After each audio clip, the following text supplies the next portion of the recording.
It can be argued that a great video is actually created before the video itself is created. What do I mean by that? If you're guessing that I'm talking about planning, you'd be correct. In reality, every single video you ever make has a plan. That can be anything from some notes or concepts you want to cover to a full-blown script and storyboard, but make no mistake, even if you have no plan, well, that's your plan. And if you've ever heard the old adage, failing to plan is planning to fail, that's rarely more true than when it comes to making a good-looking, effective video. How much planning you do is a matter of personal preference and style, and I can't cover all the aspects of video planning here, but it's such an important part of creating an effective professional video, I'll get into some of my best practices and tips. Planning is the first step of the video creation workflow. That workflow, or the stuff you need to do, generally goes something like this. First we plan, then we create, we record, and then we produce the final video.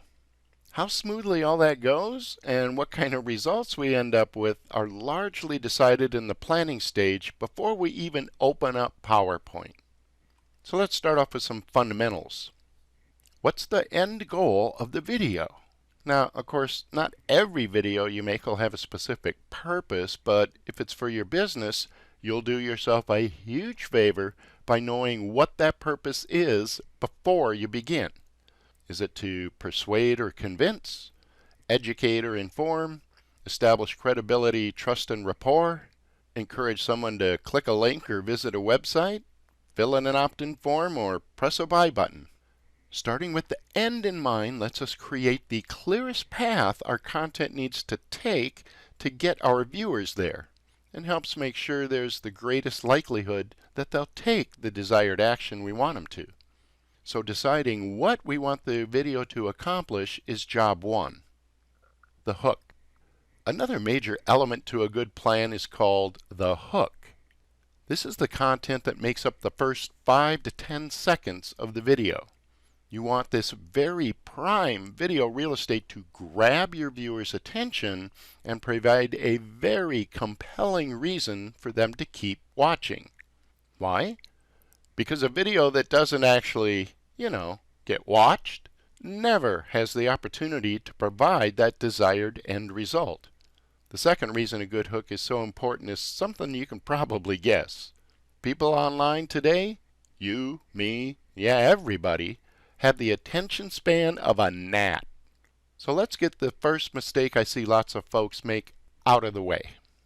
The intro. How many videos have you watched that start off with a logo or branding intro? And how many of those videos have you wished that the creator would just get to the point already? Exactly. Look, the fact is that nobody cares about your 20-second whirling, twirling Hollywood special effects extravaganza that ultimately only provides a glimpse of your logo, name, or web address. Nobody cares who you are, what you do, your credentials, or your accomplishments in the very beginning of your video. There are plenty of opportunities later in your content to present and establish those things, but the very beginning where you're trying to win hearts, minds, eyeballs, and attention is not one of them. Instead, think about some of these best practices to hook your viewer. Provide instant value by describing what benefit your viewer will get from watching your video.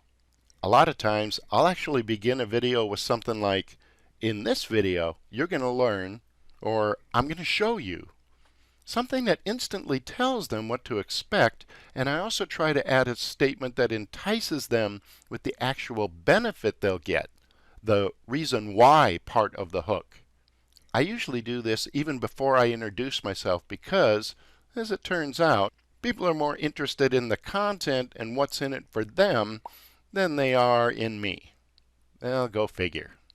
Other methods that can be used to capture someone's attention are to ask an intriguing question, or make a bold or controversial statement. These are the same kinds of tactics that can be found in the art and science of copywriting headlines or email subject lines. Both of those things, if you think about it, are designed to do exactly the same thing. Grab someone's attention and entice them to continue. And a call to action. So we hook the viewer to watch our content, we'll deliver some awesome stuff, and at the end it's time to ask them to perform our most desired action. This is, cleverly enough, called a call to action. The tip here is don't be wishy-washy about what you want them to do. Hey, thanks for watching. If you like this video, maybe you might want to subscribe, or maybe not, whatever. No. Tell them exactly what to do. And it's also sometimes a good idea to briefly explain what they can expect if they perform your call to action.